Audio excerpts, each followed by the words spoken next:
It's this double standard that has been part of the American fabric, but because of ideology, it's invisible. And we could talk about just gun ownership in the Second Amendment. There really is a double standard, and the double standard is defined by race.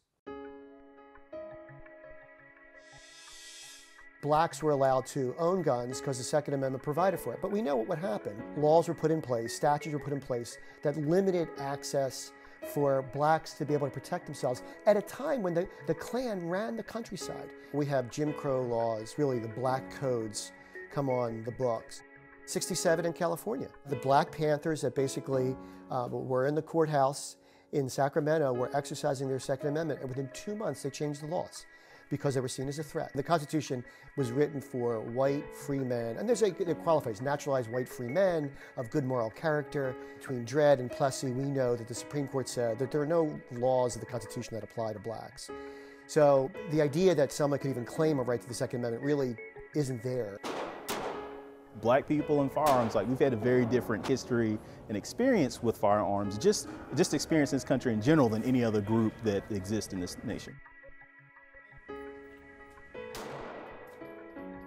As an organization, we want to be a place where black people can come together and we can discuss issues of gun ownership within our community and the history of that from the past all the way up to present day. I tend to be in favor of the Constitution, so as the Constitution says it's the right that people should have, I'm going to co-sign. You know, individuals, they're guaranteed the right by the Constitution to have a firearm. So, I think that they should be able to avail themselves to that right. He was trying to get out his ID and his wallet out his pocket. We've all seen the video. He's pulled over for a routine. He's got a cracked tail light.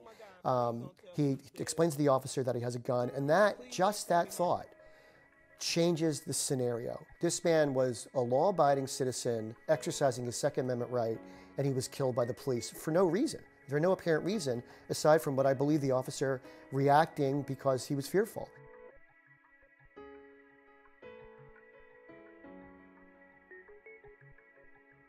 Cliven Bundy, he had been on federal lands using it to graze cattle, and he never paid. He was actually, shirking on his responsibility of paying the government. And then he was given a bill, and he refused to pay, and so he took this as an affront.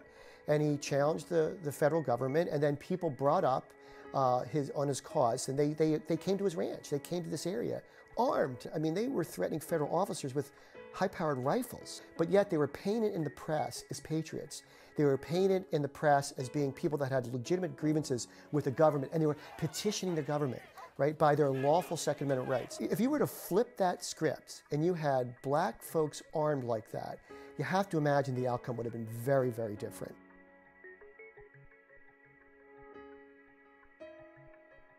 And it comes down to basically, who do these folks look like? It's hard to shoot someone if they remind you of your brother or your father or your son.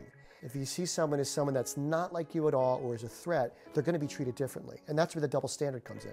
If you're exercising a right, a lawful legal right, and you're doing it the right way, you should have nothing to fear.